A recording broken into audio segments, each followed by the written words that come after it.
Hi, my name is Calvin Robinson. I'm a secondary school teacher in the state sector. I've also been involved in politics a little bit. I stood for the Conservative Party and the Brexit Party, so you can kind of guess where my values stand on those kind of issues. Um, I'm worried at the moment because there seems to be a movement in education from the extreme left to kind of politicize what we're taught, to politicize the curriculum in particular. You know, these words, let's decolonize the curriculum, keep getting thrown about. And there's lots of movements to replace what is called dead white men with figures of color. And it is very much superficial diversity that people want to impart on what we're doing in education. And that's not what education is about. You know, it's not a political thing. We're supposed to be there to pass on knowledge to the next generation. And that's the reason I became a teacher in the first place, is to pass on that knowledge and to inspire young people into a love of learning, a lifelong love of learning. And we don't do that by sugarcoating our past. You know, we have to teach history as it is. History isn't something we're supposed to like or dislike, it just is, and we teach it so that we can learn from it and not make the mistakes of the past again. And at the moment, you know, we're seeing statues being torn down, street names being renamed, and there are shouts to replace things on the curriculum to make it more black, so to speak. And I don't think that's the right approach. It is a very much Orwellian year zero approach to things that we're seeing. That this is the new year zero. Everything that came before today was wrong and bad and evil, and we're going to start again from scratch, and we're going to make our own new history. That's very dangerous and very worrying. So I'd like to address the issues around the curriculum and whether we need to make it more diverse and what we need to do with it. But before we do, let's take a look at where we came from and how we got to this point. And I think it started with the awful, horrendous incident that took place in America with George Floyd. I think pretty much everyone regrets that situation. It is, you know, something that's unique to the United States, this police aggressive violence. It's not something we see over here, not to that degree whatsoever, but the drama of that situation has kind of been imported into our politics over here. And that's affected the way we see ourselves. We're kind of paralleling ourselves with America quite often. And you know what? Great Britain and the United Kingdom is actually a very tolerant, very diverse and very inclusive place to live. It's probably one of the best, most diverse and inclusive places in the world. We're very fortunate to live here, and we should celebrate that fact, and we should, you know, encourage more diversity of the right sort. And by that I mean true diversity, not superficial diversity, not identitarianism, not tick boxing, not tokenism. But what happened after that horrible incident is that a group, an organization, Black Lives Matter, which was founded by, you know, they call themselves trained Marxists. They were founded by social Marxists with an agenda to disrupt our way of life. You know, they're against capitalism. They're against the family unit. They're against Western values, British values. They're actually quite anti-Semitic as well. You know, we've seen from their official Twitter accounts, BLM UK, that they're very against Jews and Israel, and it's not a positive message. It didn't start out from something positive. It started out from a very toxic environment. But what they've done is they've used the death of a man in America and politicized that and used it as political currency to kind of shape a message and to shove their message down people's throats in a way that is unarguable and unchallengeable. And what I mean by that is they've set themselves up as the anti-racists, because nobody wants to argue against the anti-racists, because what's the antithesis of that? You know, by arguing against them, does that make you a racist? And they've taken that from critical race theory, in that, you know, in critical race theory, we talk about whiteness as an oppressive force. This is one of the things that I get to, that they want to teach in schools, that, you know, kids should be taught about white superiority and white oppressors and things like that. But they've used this critical race theory as a tool to wrap around their toxic message, because who's going to say, I want to fight the anti-racists? And to put that into some context here, if you are going to address critical race theory and going to say, actually, I don't think white privilege is a thing. I think we all have a good shot at becoming a success in this country. We can all pick ourselves up from our bootstraps. If you are to put that message across, they will say, well, you're obviously showing your unconscious bias there, so you are racist invertly. You know, in this theory, you're either racist outwardly or inwardly, and that's the default for a white person, and you can't argue against it. which is one of the reasons I'm speaking up about it, because I'm not a white person. I can say, actually, this is nonsense. And not everyone's racist. But if you do look for racism everywhere, I'm sure you will find it. Just like if you look for offense everywhere, you will find it. But when we come to what they've done and these protests that very quickly turned into riots, very quickly turned into them vandalizing, historical monuments, tearing down statues and trying to rewrite history. On the back of that, they've launched a campaign to get into the minds of our young people. And they want to indoctrinate young people in our schools with their extremist left-wing social Marxist theories. And what they're doing there is they're saying, Black Lives Matter is a national or international issue. It needs to be addressed in schools. Yeah, I can fall for that argument. But what they're saying is, here are the resources to do it. So this is a prescribed book list that you need to be teaching in schools, with D'Angelo and people like that are focusing on this white fragility and why I'm no longer talking to white people about race and all of these kind of books. They come from the same political perspective or one viewpoint. There's no diversity there. And they're saying, okay, so schools need to teach white kids that they are racist. They need to teach kids to look at their unconscious biases. And what we're seeing as a result is young people are really getting upset by this, because by default, young people are colorblind. If you grow up together, it doesn't matter where you are, you'll have white kids, black kids, Chinese kids, it doesn't matter, all playing together, all being friends, because that kids are kids. It's only when we step in as adults, we start saying, actually, you're different from that person, you're different from that person. That person is white, they want to oppress you. That person is black, you are oppressed. And there's a self-fulfilling prophecy to it, because if you tell someone for long enough, consistently, that they are oppressed and they're not going to make it in life because they've got barriers holding them back, they'll start to believe that, and that will hold them back. I very much believe that anyone can pick themselves up from their bootstraps in this country.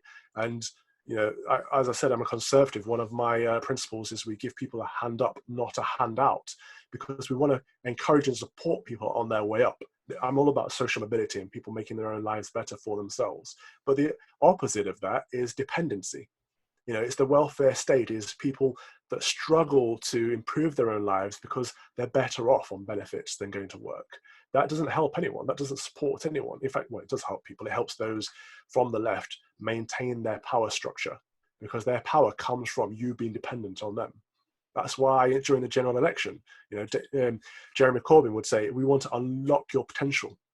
What they mean by that is, you need to vote for us because we're your people and we're the ones who are going to protect you. We're the ones who are going to provide for you. They don't think that people can provide for themselves. We see the same in America with Joe Biden. If you don't vote for us, you ain't black. What? Sorry? It's absolutely ridiculous. It's racist. That's what it is. It's completely prejudiced to the point that they think they own you and they want to keep you in a box, because as long as you're in their box, keep voting for them, stay reliant on them, they own you. They are in a position of power over you.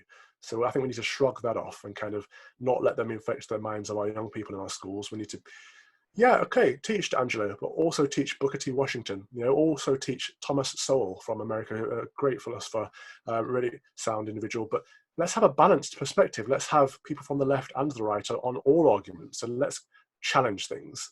The moment you say that something isn't allowed to be challenged, that is, it's fascism, isn't it? And that's where these people come from. BLM rose from Antifa. It's Antifa under another mask. Just look at the people out on the streets. They are all white faces. They're all, the research has been done on this. Most of them are middle-class white girls who are, how they're protesting, saying Black Lives Matter. Okay, so let some of the Black Lives Matter. Let some of the Black people take the lead in these campaigns then. We see the same thing on BBC Sounds when you've got the Karens on their podcast all being very vocal about how it's important to listen to Black voices, but they're the ones doing all the ranting and all the talking. There's a hypocrisy there that I just find quite sickening and quite patronizing, and most of the time I find it quite racist. I taught in a school a while ago that, when they talk about, for example, the curriculum, as a teacher, I say, so they'll come to me and they'll say, oh, we didn't learn about Black history when I was in school. First of all, did you or didn't you? Can you remember everything you were taught when you were in school? But secondly, how do you know it's not being taught now? There's been no research into what's being taught in history in our schools now. We know what's on the curriculum, but not all schools have to follow the curriculum. And personally, I think the curriculum is very broad and very balanced. But everything's based on assumptions, and it's always the assumptions of adults. Are they actually looking at what's in the best interest of young people, or are they looking at settling their own grievances and their own insecurities? And you mentioned the Black community. I don't know what that means. So what is the Black community? People give me labels. They say I'm a person of color. They say I'm BME, I'm Black, I'm mixed race, I'm half caste. Throughout my life, I'm constantly being told to change the label that I have to give myself to make other people feel better. Whatever makes them more comfortable, I don't care. To me, I'm Calvin Robinson. I'm a teacher, I'm a conservative, I'm a Brexiteer, I'm lots of things. I'm not defined by my race.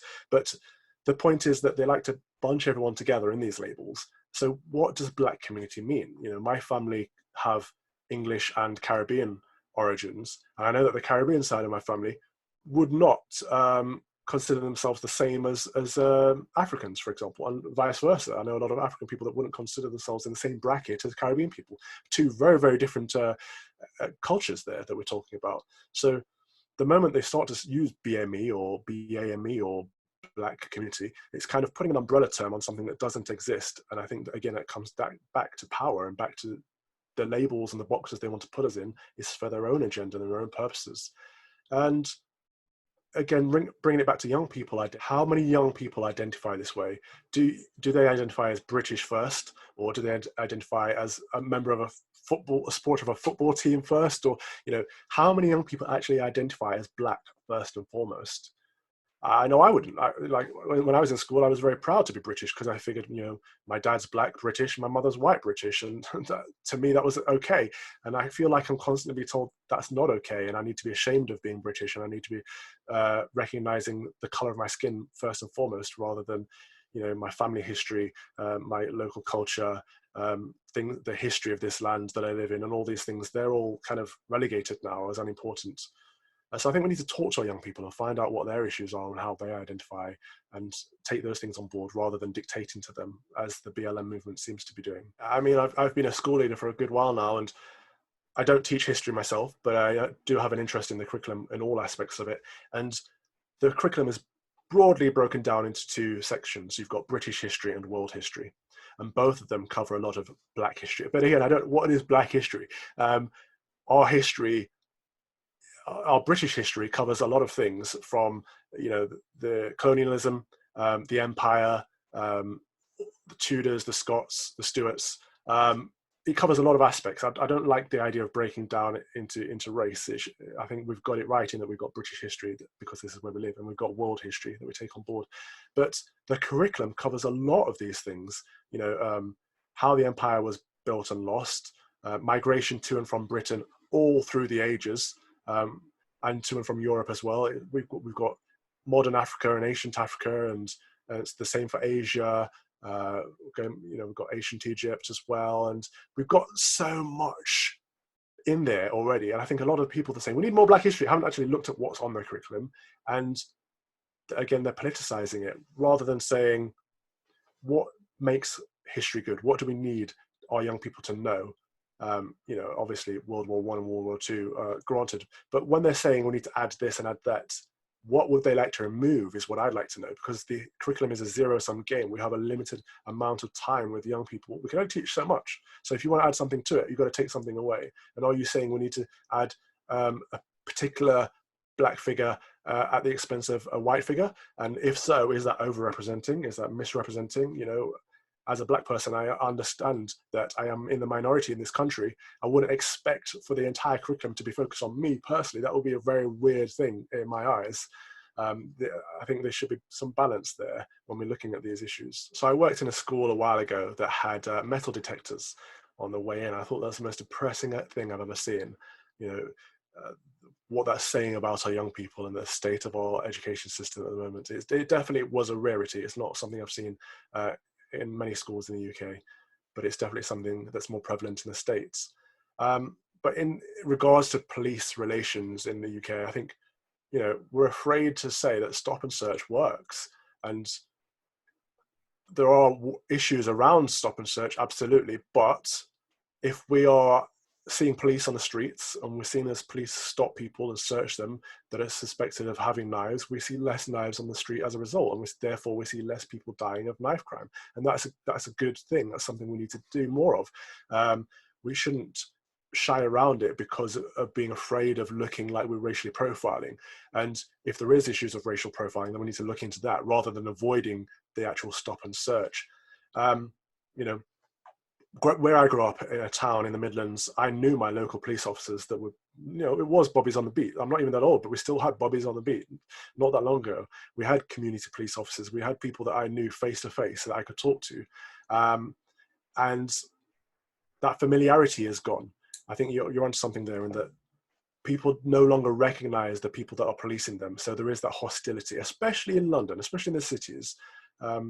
I think there might be some issues with the metropolitan police that need to be addressed, but we're nowhere near the level that we see in America. And again, we keep pulling these parallels and keep saying, oh, defund the police. And I've seen people over here saying that. That's a scary prospect. I wouldn't like to see a nation with no police. They're there to serve and protect us as a national community. But yes, I think stop and search is a touchy one, because I've seen videos online of, you know, angry people shouting at police, what are you doing stopping him and searching him? And the police pulls out a knife from the chap's bag and said, this is what we're doing. We're getting these knives off the street. So there's that assumption there that the police are going to be doing something wrong, or the police are doing something racist. And it comes back to what I said earlier. If you look for racism, you will see it. But there's more to this than that. There is a lot of knife crime in our cities that we need to get rid of. And if one of the things that helps bring that down is stop and search, we need to bring that back. And rather than stopping it, look at the issues around it. Moving forward as a nation, we should focus on the things that unite us. So I can't emphasize this enough. Being British is the thing that brings us all together. It doesn't matter where our parents are from, doesn't matter where we were born, what we look like. The one thing that unites us all is that we're here and we're British. We should celebrate that and celebrate British values and come together in unity. But to do that, we need to leave these. We've become entrenched on both sides, and we need to leave our tribes and come together and have some civil discourse and talk about these issues. You know, since I've raised my head above the parapet, I've received quite a bit of abuse. You know, people call me a coconut, a bounty, a coon, a race traitor, and all these things just for not subscribing to the approved narrative. That doesn't help. That doesn't win me over to their cause. It doesn't make me think, oh yeah, they're right. It makes me think that person's actually pretty nasty. I don't want anything to do with them. And likewise, from my point of view, you know, I've got very staunch views. I know what I believe, but I think we need to come back together and have these conversations and think, you know, I might be wrong on certain things, but they might be wrong too. And we can only learn that when we're talking to each other. That as long as we're shouting at each other, we're not learning anything and we're not taking anything on board, so we won't get anywhere. So we've got a lot of things to celebrate. We've come a long way. This is a very tolerant, diverse and inclusive nation. And you know, I think my generation's had it a lot easier than my father's generation, and he had it a lot easier than his father's. And hopefully my kids will have it a lot easier than I've had it. So we need to accept that, as well as look at, you know, it is good to look at the problems we have in society and try to solve them. But we also need to look at how far we've come and be happy and celebrate the successes.